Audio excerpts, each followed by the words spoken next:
salaamaaleykum ñu ngi leen di nuyu di leen si seen téléspectateur di leen dalal jàmm suñu émission Esprit Foot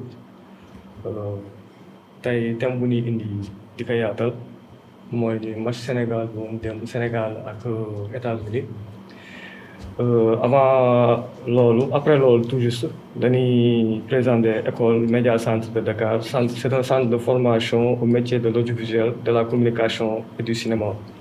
Centre bi nag mi ngi situé wu avenue Cheikh Anta Diop. Tey nag on a comme invité coach Bamba moom coach la mi ngi amee benn académie bi ngi tudd. Olympique de la banlieue. Olympique de la banlieue Pikine quoi. waaw mi ngi nekkee Pikine quoi. tey moom noonu am si émission bi moom la ñuy dalal waaw coach Bamba mi ngi lay bàyyi mu présenté wu. Bon, permettez-moi d'abord ma nuyu waa Média Foot Sénégal ñëpp. Je nuyu Kifa et du nekk ci technique bi yëpp. coach Bamba ñu ngi lay fay. di la dalal ak jàmm si émission bi. démb boo seetee sunu Lions yi. amoon nañu match ak pays organisateur bi. C'est-à-dire. waaw bu ñu koy wax États-Unis. waaw démb boo xoolee si match bi sunu Lions yi moom à la 7e minute boo seetee. waaw encaissé na benn but. genre d'après li ma gis mooy ñoom dañu teel génn si match bi États-Unis teel dugg si match bi. waaw tey dama si laaj la moo si sa xalaat quoi. Bon, d'abord je dirais match bi ñu doon joué démb contre les États-Unis bon. Je dirais bon c'était un match moyen quoi. su ma nee un match moyen ça veut dire que bon. Nous tout le temps dañuy am ay difficultés comme li ngay wax ni rek dañuy am ay difficultés di dugg si di teel a dugg si match bi quoi Sénégal problème bi loolu la mosoon nekk mais arrivé à un moment donné yooyu problème yooyu dajoon na depuis su leer Aliou Cissé sax laa mënoon wax même Pape Thiaw aussi ba mu ñëwee yooyu mi ngi si doon góorgóorlu loolu gën nañ ko gis sax.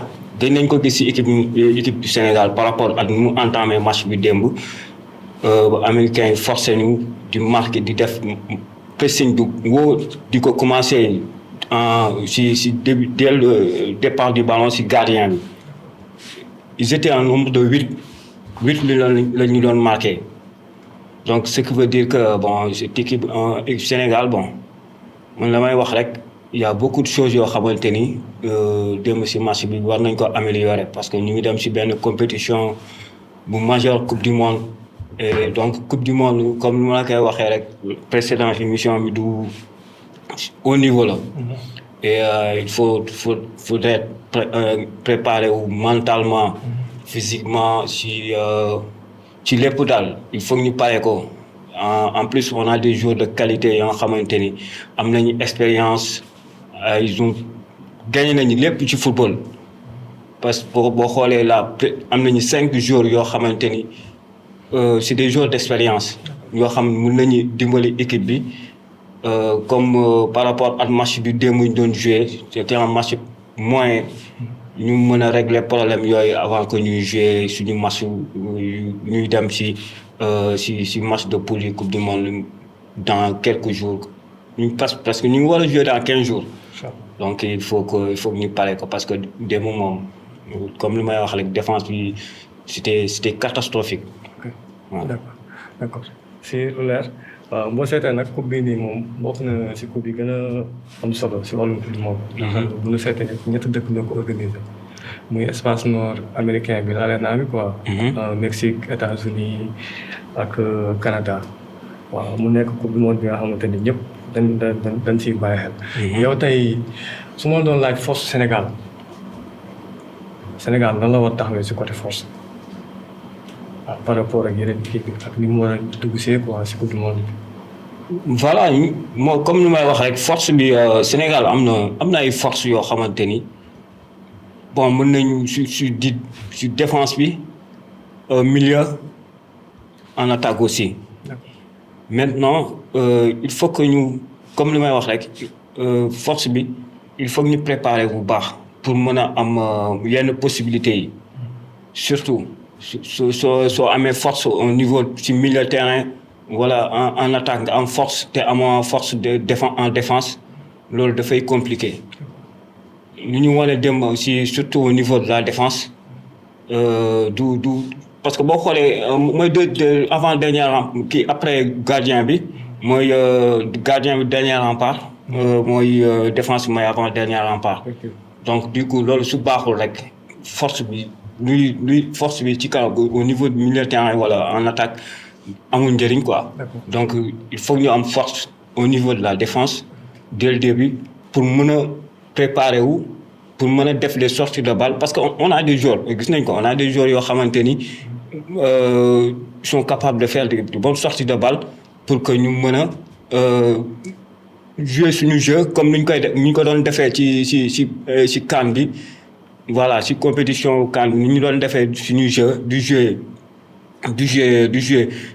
voilà quoi si comme Sénégal nu muy jouer quoi on avait force bi doon nañu am possession de balle force bi doon nañ def ay sorties de ballon yi dañ ko doon def mën nañu garder ballon bi presque pendant jusqu'à ñuy am ay opportunités yoo xamante ni dañuy dem attaquer facilement mais dafay commencer au niveau force bi dafa war a di commencer au niveau défense milieu attaque parce que défense bu amul sortie de balle bu baax rek après mën na andi ay complications si au niveau milieu terrain après nga perte balle bi du coup ngay jouer ay équipes yoo xamante ni dañoo am ay joueurs yoo xamante ni peuvent faire surtout des joueurs de couloir qui peuvent faire la différence à tout moment. Donc voilà c'est primordial pour force en défense pour à part ça on a tout pour am nañu force boo xamante ni voilà. mën nañ def compétition bu normal mais ci kaw loolu il faut ñu liggéey surtout au niveau de la défense franchement. waaw leer de liggéey surtout au niveau de la défense si défense boobu noonu sax la ñuy taxaw ndax démb d'après match bi ban ko seetaanee ba pare dañoo constaté benn faiblesse bu extraordinaire au niveau de la défense surtout si sunu axe bi. voilà déjà bëgguma si revenir sax par rapport boo xoolee ñu ngi doon wax si. liste bi quoi ñu ngi doon wax c'est parfait si tour quoi. effectivement boo xoolee liste bi parfait woon na si tour. si ce qui ça veut dire que ay Abdoulaye Seck. Mamadou Sarr. voilà ñoom ñëpp ñu ngi fi woon CAN bi.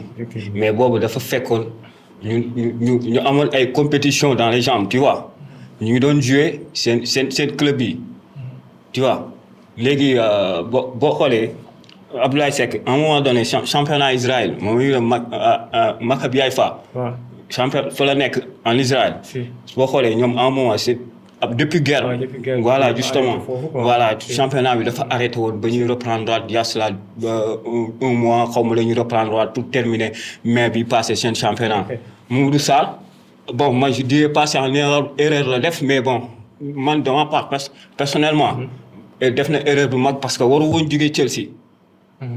war woon jógee Strasbourg di dem Chelsea si parce que boobu mi ngi woon si benn dynamique boo xamante ni c'était extraordinaire voilà léegi après bon du coup après dernière moitié saison bi mu dem Chelsea tu vois ay bout de match lay joué léegi ce qui fait que léegi ñoom sont sélectionné leen ba pare équipe nationale tu vois léegi problème bi que mooy ñun peut-être que Pape Thiaw mi ngi préparé ay pistes yoo xam ni comme ni si mel ni kii comment il s'appelle te mu daje ligue conférence bi keroog Pathé Ciss xam nga peut-être que moom mun na day def axe. waaw day jouer axe. voilà justement mun na jouer en milieu tampon 6 mun na jouer axe aussi. mais aussi lu may wax rek football rouleau compresseur la. ça va tellement vite ba nga xamante ni amul luy xaar quoi. amul luy xaar parce que choix kii Mamadou Sarr ak kii nu ñu koy Abdoulaye Seck. voilà en plus des joueurs yoo xamante ni amuñu compétition. man su doon maa sama côté su doon man la du ma leen teg ñuy jouer ensemble parce que si bu fekkoon dafa am koo xamante ni dafa am plus de match plus de compétition. mun nga ko teg comme mu tegoon Niakhaté ak kii Mamadou Sarr. peut-être que Niakhaté dina ko dimbali. parce que voilà justement Niakhaté dina ko dimbali si loolu nga xamante ni erreur yi du feeñ. mais boo jëlee man sama gis-gis sax boo jëlee ñaari joueurs yoo xamante ni seen compétition demeewul noonu toog nañu des moments yoo xamante ni joué wuñu donc nga ñëw teg leen noonu. pour man problème day am quoi mooy ce qui fait que moom moo andi woon moom jeu bi xawoon jeex. problème de placement. en plus mauvais alignement. gis nañ ko ci première bi. mauvais alignement. en plus sortie de balle yi. ñoom ñooy tax au milieu duñu am repère. tu vois parce que ñoom amuñu repère. rapidité bu ñu waroon def pour ñu génnee balle yi mu gaaw. gis nga sax au milieu Lamine Camara mi ngi doon ñëw ba au niveau de la défense du jeu di dugg ci digg axe bi pour mën a pour mën leen dimbali tuuti. tu vois voilà man je dirais que franchement il y a trop de choses yoo xamante ni war nañ ko xool surtout au niveau de la défense. parce que lu may wax rek c'était catastrophique. et ay compétitions yu mel ni coupe du monde ay erreurs yoo xamante ni ça paye cash. voilà justement boo def am na erreur yoo xamante ni soo koy def rek au niveau de la défense ça paye cash. voilà surtout bu ñuy joué ak suñu match yi très important yoo xamante ni en premier tour que ce soit une Norvège. équipe de France ñoo xam dañoo am ay attaquants yoo xamante ni ils vont tellement vite espace la ñuy bañ a gis te bu ñu gisee espace rek dañ koy exploiter. ndek ñëw taxawaat. et donc du coup il va falloir que ñu suñu défense bi ñu gën ci liggéey balay boobu quoi. effectivement voilà waaw lu nga wax de manque de compétition. voilà surtout si ñaari joueurs yi. voilà surtout mais tamit match yi li moo tax match amical yi baax quoi ndax déjà da lay génneel sa ay failles yi nga xamante ni. voilà moo ba ngay dem coupe du monde quoi. voilà keroog boo gisee maay wax bon il faut que ñu jouer les matchs. maa lay expliquer ne la liste bi c'est ay tour quoi c'est bon. mais boo xoolee la plupart ñoom ñu si bëri en défense jouetuñu seen club. léegi ce qui fait que moom mooy andi problème yi nii. voilà match bi c'est bien wane nañu ko bon. am nañu ay liggéey bu bëri bu ñu war a def. man franchement de mon côté c'est au niveau défense bi. liggéey bu ñu war a def. gars yi xam nañ ko normal donc coach Pape Thiaw war na si mën a taxaw bu baax. waaw moom wóolu nañ ko si loolu donc je pense que beneen bi daal moom mooy peut-être au niveau de l'attaque c'est Iliman Ndiaye peut-être kii des fois moom mooy. voilà justement pas nekk sax xam nga des fois on a besoin de jeu direct. effectivement jeu direct xam nga li ngay nekk foofu di def ay action jeu de corps. du tourner du cas parce que 3 secondes 4 secondes boo ko pertee rek yaa ngi bàyyi benn espace boo xamante ni yow sa partenaire mu ngi koy exploiter. et alors que boo ne mënuñu wax bon mënuñu wax bul def jeu boobu noonu. parce que mëninam la mën na ko trop mais parfois dafay tardé action yi. voilà justement il faut que muy def jeu direct général contre lui mais parfois bon il abuse quoi si ay kiiwam quoi. bon voilà justement. c'est comme t'as vu comme Habib Diarra traversé na terrain bi yëpp. mooy bii bi. dafa traverser terrain bi yëpp. def jeu direct. éliminer 1-2. def profondeur après. ça fait mouche. après on passe à autre chose. des fois on a besoin comme rouleau compresseur la. ça va tellement vite. et les actions il faut ñu koy voilà quoi il faut ñu koy concrétiser de manière boo xamante ni franchement jeu direct la quoi.